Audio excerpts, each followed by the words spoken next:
원피스 최악의 세대 탑 12. 12위 스크래치맨 아프. 소리소리 열매 능력자로 온몸이 악기이며 무기인생의 캐릭터죠. 샤본디제도에서 키자루가 들이닥쳤을 때 대장을 한번 구경해보자며 깡이 있는 모습을 보여주었고, 키자루가 초신성들과 싸우는 것을 숨어서 지켜보면서 바지로킨스를 공격하려는 키자루를 기습했습니다. 키자루는 반쪽아리로 갈라져 드러누웠지만 여유있게 빛의 속도로 차 스크래치맨 아프는 다운되었습니다.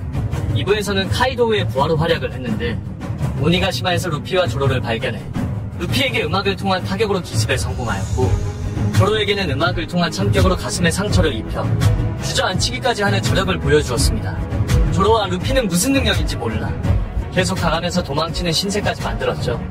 하지만 키드에게 펑크 깁슨이라는 기술을 당했지만 이후 키드에게도 가슴팍에 상처를 입혔죠.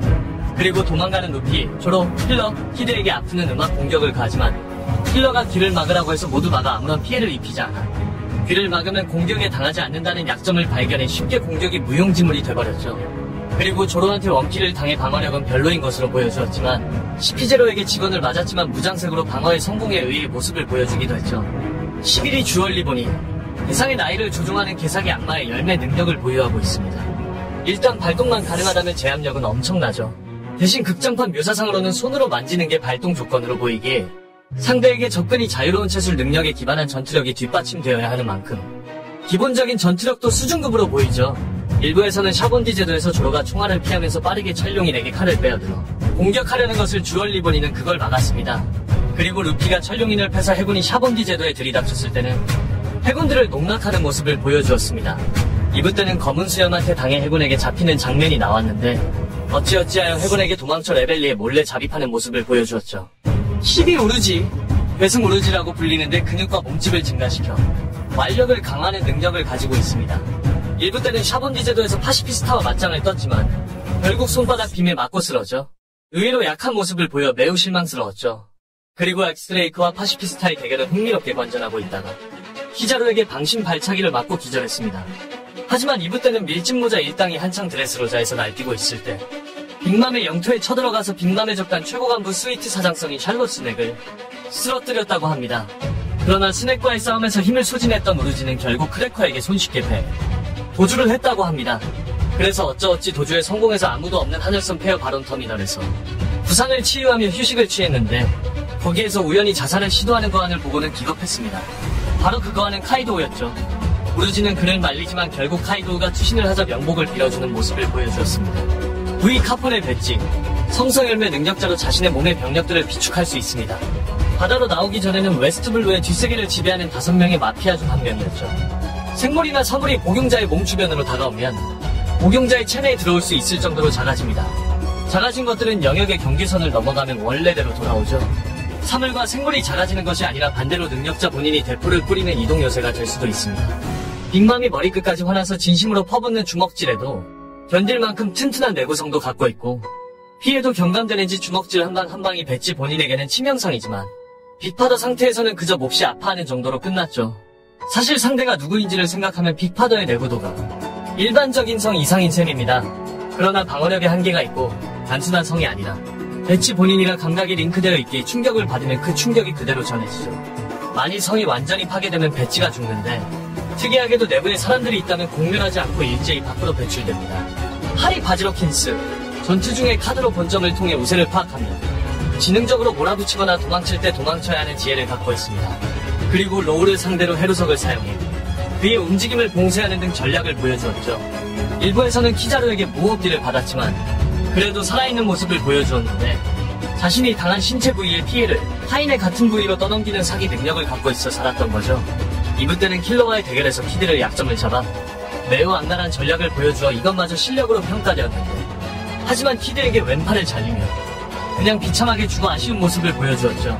7위 악스드레이크, 1부 때는 그토록 강하던 파시피스타를 날리는 모습을 보여주었고 그리고 우르지와 킬러의 공격을 각각 한 팔만으로 거뜬히 막아낼 정도로 비범한 완력을 소유하고 있으며 키자루의 빛의 속도 발차기를 맞아도 살아있는 모습을 보여주었죠. 그리고 해군 기밀부대인 스월드의 대장 위치인데다가 카이도우의 토비로포까지 올라간 점은 강한 자만 올라갈 수 있는 위치임으로 강함은 이미 증명되었죠. CP0 요원에게 패배에 리타이어하긴 했으나 애당초 CP0와 싸우기 전에도 킹과 후조의 기습으로 입었던 부상과 더불어 조로 및 아프에 더해 백수의 적단 졸개들까지 연이어 상대하며 쌓인 피로까지 감안하면 언제 쓰러져도 이상하지 않을 상황이었습니다. 비록 패배하긴 했지만 드레이크를 상대한 시피제로 요원은 고전을 면치 못한 듯 애먹었다는 말과 함께 지쳐하는 묘사가 나왔죠. 이 상태에서 이들을 고전시킨 점도 대단합니다.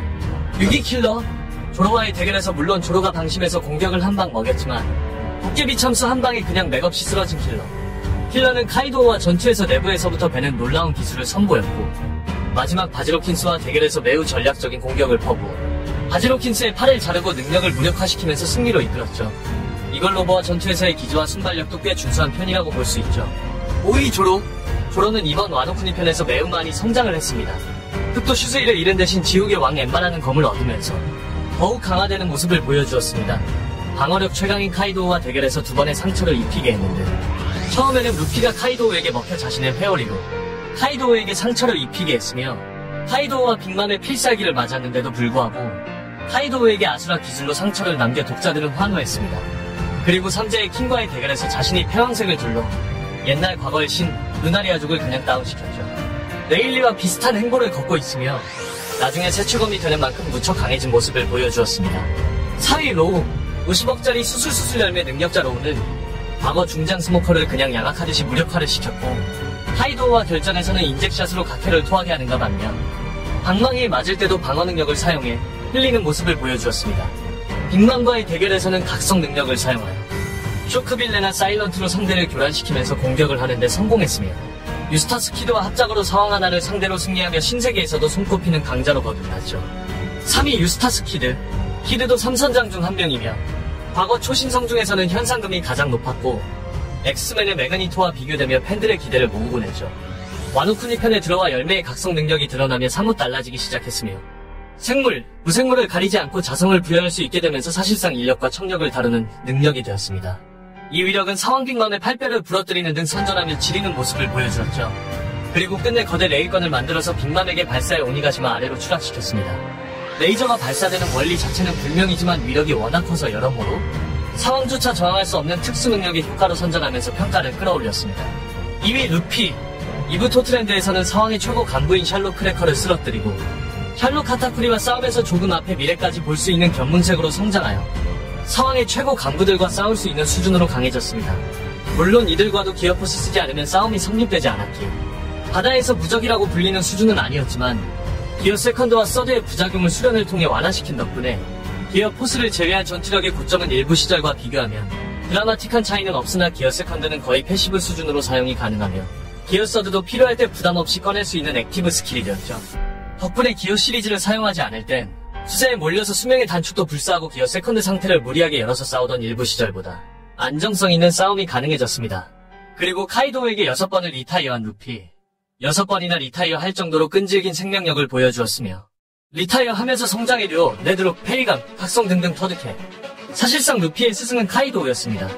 아무튼 페리감 플러스 각성 능력을 사용하면서 카이도우와 비등비등한 결전을 펼치고 마지막 오니가시마와 비슷한 크기를 자랑하는 바주랑건으로 마지막을 장식했죠.